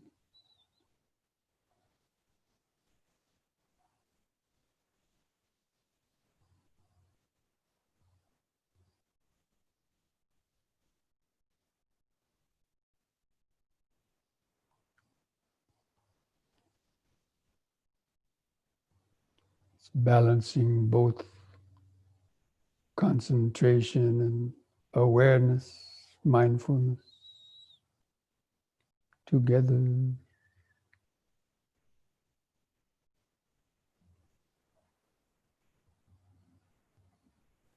Concentration is limiting the attention to the body and breathing.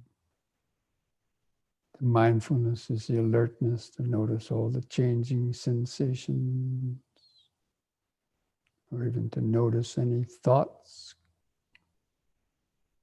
or hindrances arising.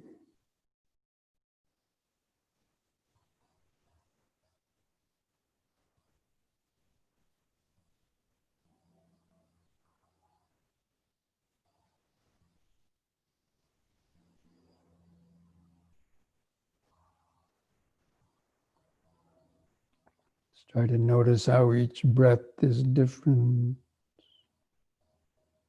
sometimes longer, sometimes shorter.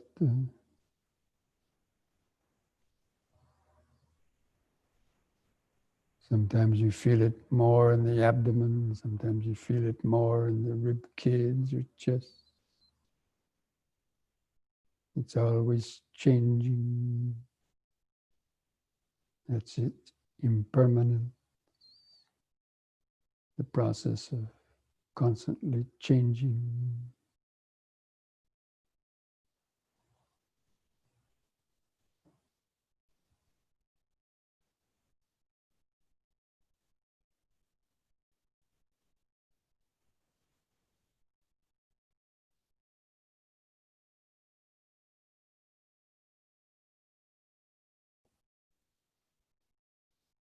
Just try to have that sense of the scientist sitting in their laboratory, looking through the microscope.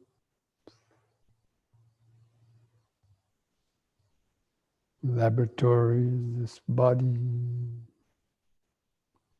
the breathing body.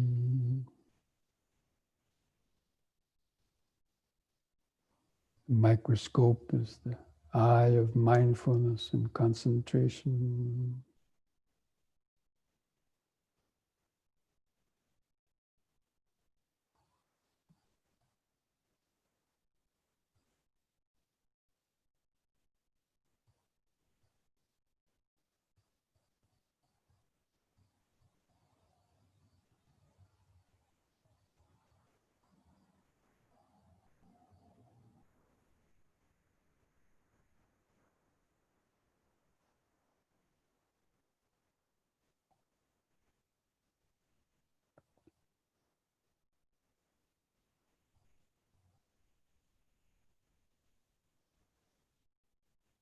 Be alert for any thoughts arising in the mind,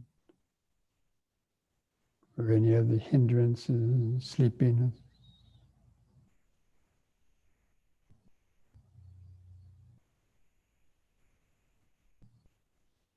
Restlessness, doubt. Let's keep coming back to the breathing. The breathing body is that lifeline connection to the present moment.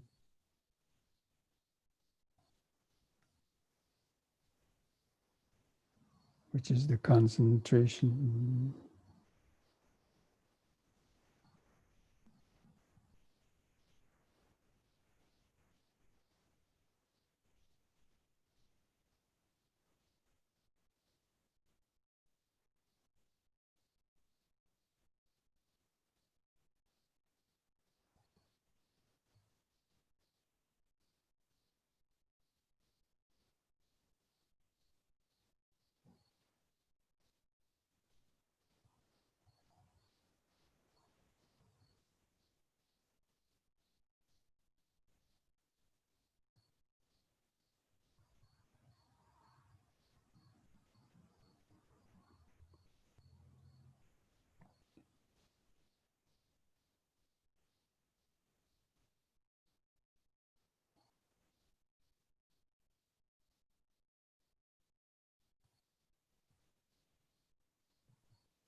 The mind is feeling drowsy or has too many thoughts.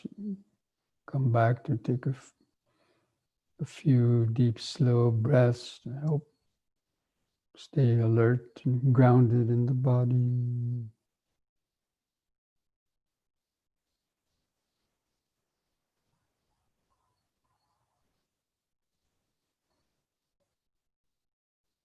With each out breath, feeling the body and mind relaxing more and more into the present moment.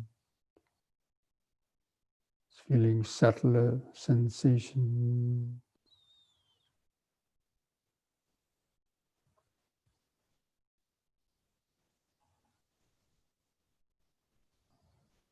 Noticing subtler thoughts moving in the back of the mind.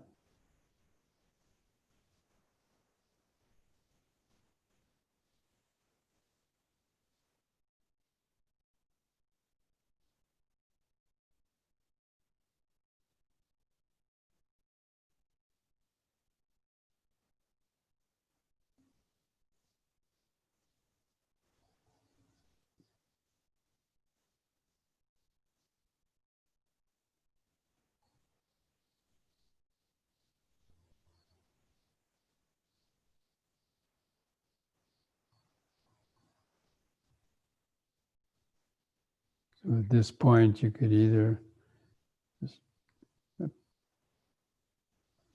stay focused more on just the breathing process. If you wanted to develop a deeper concentration, or you can open up and cultivate the moment-to-moment concentration, being able to identify the flow of impermanence, the five aggregates.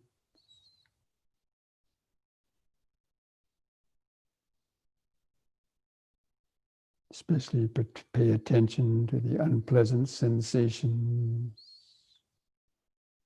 on the body, like little itches or prickling sensation, stinging, biting sensation, feeling of sweat or tight clothing on the body. Just be alert to that mental contraction or aversion, different sensations. There's always something there. Or some aches or pains arising.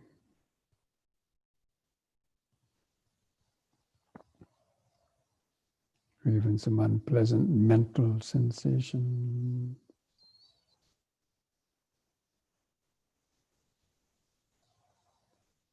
Certain thoughts arouse an unpleasant sensation.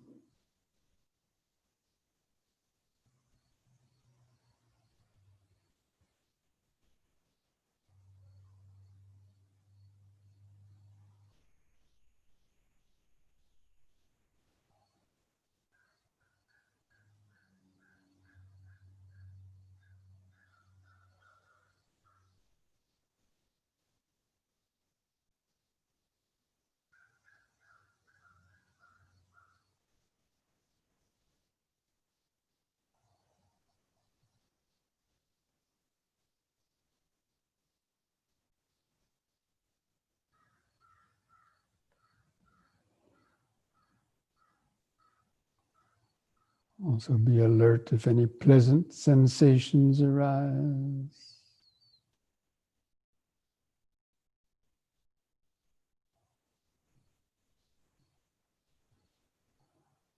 Or detecting any neither pleasant nor pleasant sensation.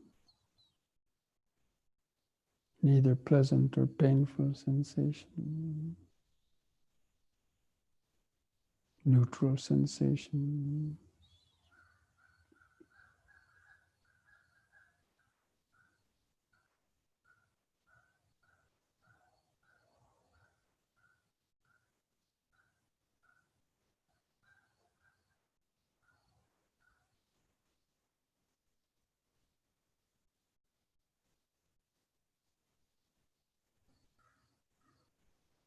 Just understanding the underlying tendency of the pleasant sensation as attachment or greed or desire for it. The underlying tendency for painful feeling is aversion, to get away from it. Just observe that very carefully.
Try to understand how neither pleasant nor painful sensation, the underlying tendency, is ignorant,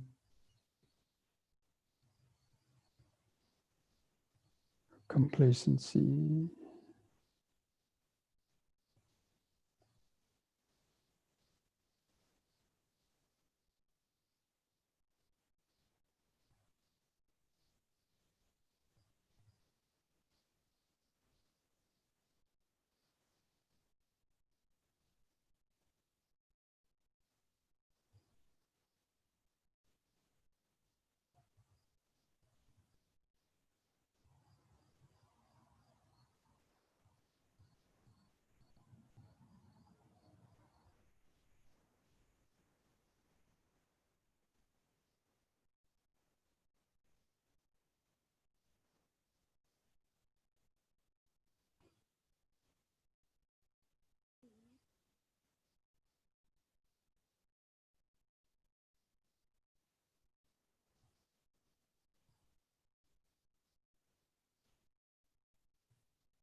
Stay alert moment by moment, either with the breathing or with the flow of impermanence, the aggregates arising and vanishing.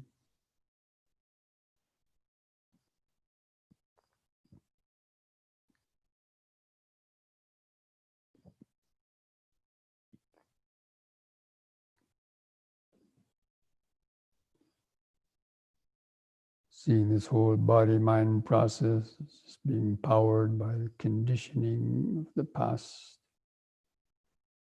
karmic actions and memory.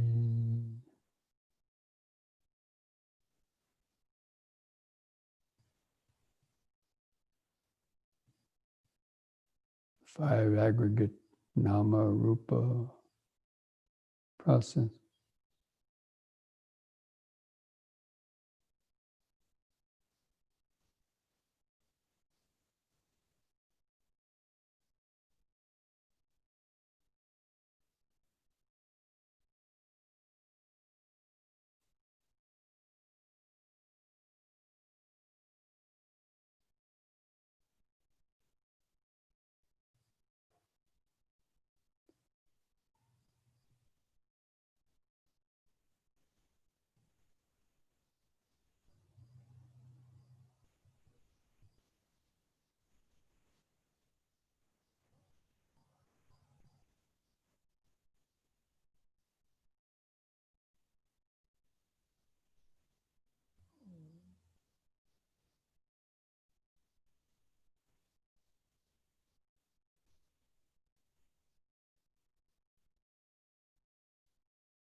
what perception arises in the mind on that sound vibration, contact with the ear, producing sensation, feeling, perception, thought.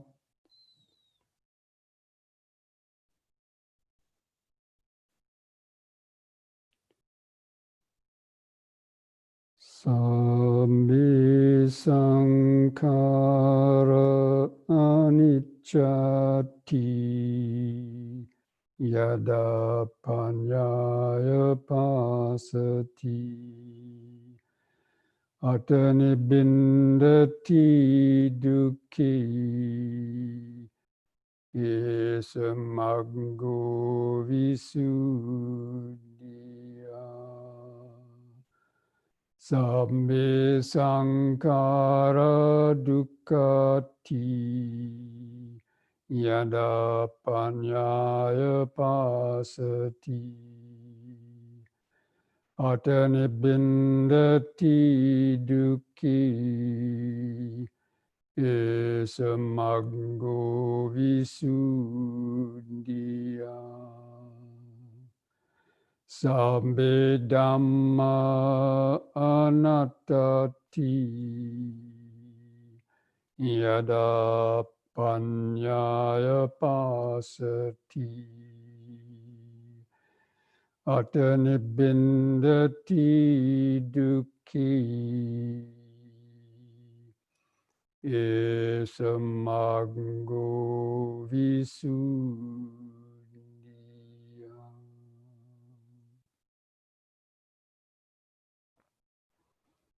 All conditioned things, the five aggregates of this body, mind, and world are impermanent. All impermanent things, when clung to with ignorance, bring suffering.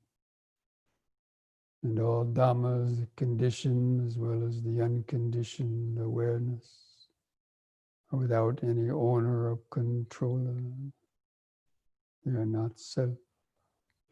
When one understands these three characteristics with the eye of wisdom, one becomes disenchanted with suffering.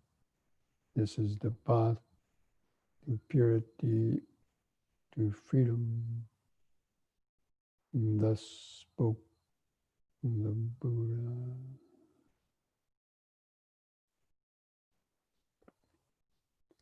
As before, let's spend the last few minutes just radiating out thoughts of metta, or friendliness, best wishes toward our own body and mind and all other beings. So again, let's take a few deep, slow breaths and hold the breath into the lungs for several seconds to feel or imagine that oxygenated blood. Imagine that being like the metta going out to make all the cells of the body, nervous system happy, and feel that relaxation of the body and mind on the out breath. And just wishing your body and mind to be well, peaceful, and wise. Be free from various self-created pains and sufferings of body and mind. Giving it the faith, the strength, energy, mindfulness, and wisdom to meet and overcome all difficulties in life. Continue to practice the Dhamma and meditation to free the mind from confusion and suffering.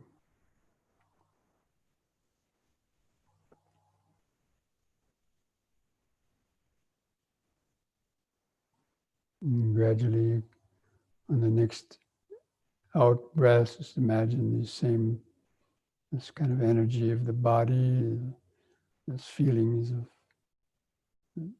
physical sensations, mental awareness going outward, radiating outward across the cities and countryside, permeating the atmosphere, going into the bodies and minds of all other beings. Send some extra metta to people in your own family or friends that are suffering in different ways. Just wish them to be well, peaceful, and wise, to bear up any physical or mental problems they might have, be able to use the Dhamma to endure those painful feelings, knowing they're all impermanent. Just with each out breath, just imagine these waves of metta vibrations, pure energy, pure love, pure wisdom, just going out across the whole earth. Just imagine the whole earth surrounded by these light, bilious clouds of metta vibrations permeating the atmosphere. Just with the idea that may all living beings, wherever they might be free from greed, hatred, fear, and ignorance.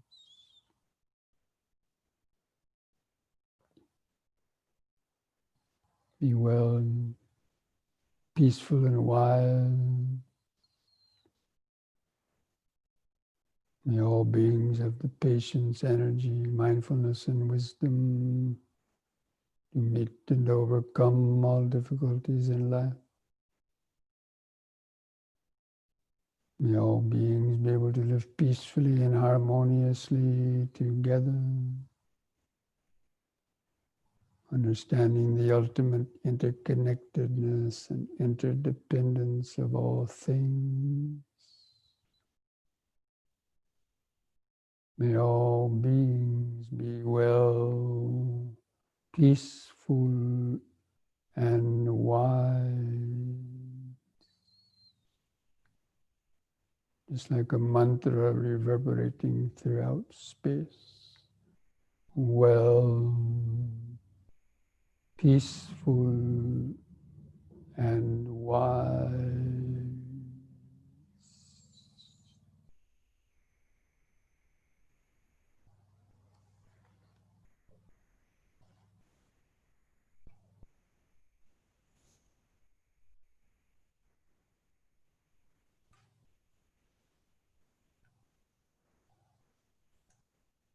And then to finish, I invite you to join in chanting the word sadhu 3 times with the breathing.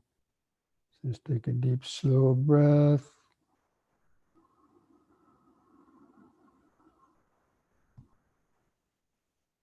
Sadhu.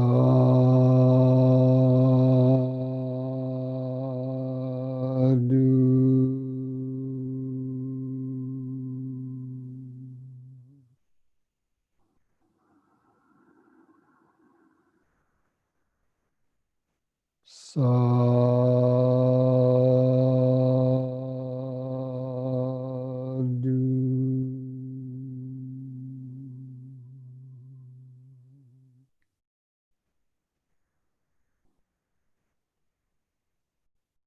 Sadhu.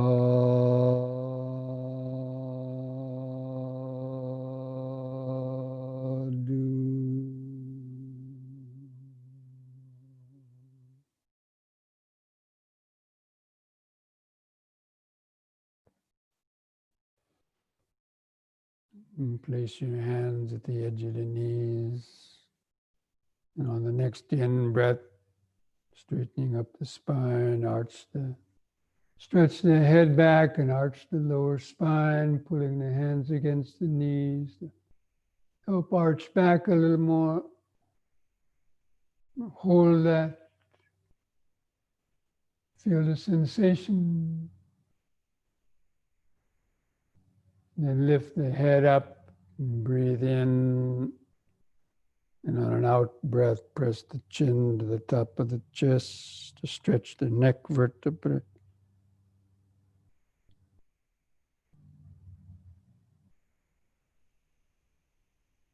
And lift the chin up level to the floor on an in breath.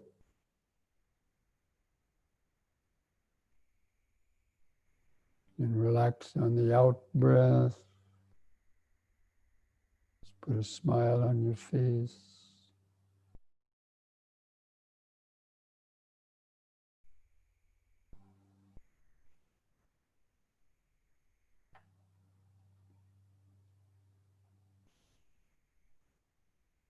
Okay, friends. So this brings our little Sunday session to an end, and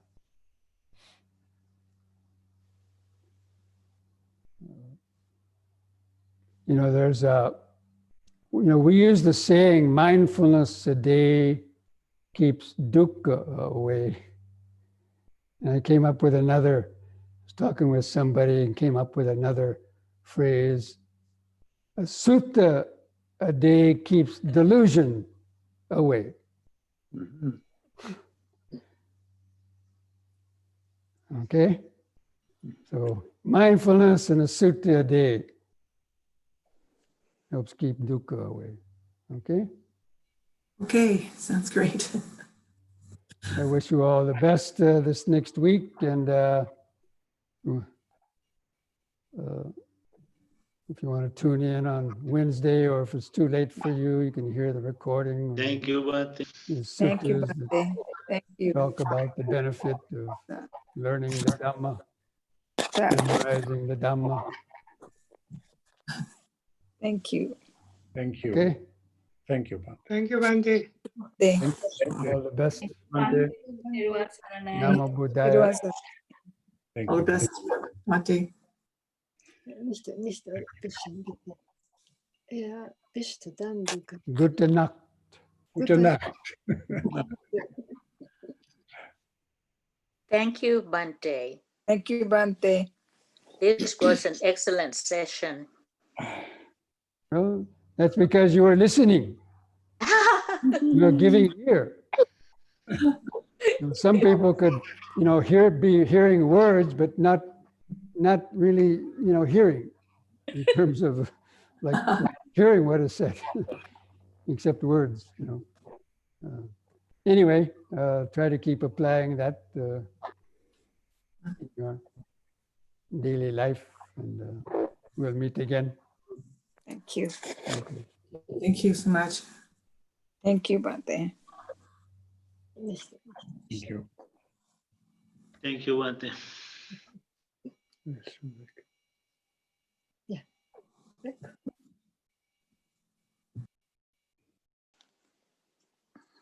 Gino. Hey, Hallo. wir sehen uns Freitag. Ja. Gute Nacht. Gute Nacht. Bitte. Schon Ende, oder? Ja, ja. Ja.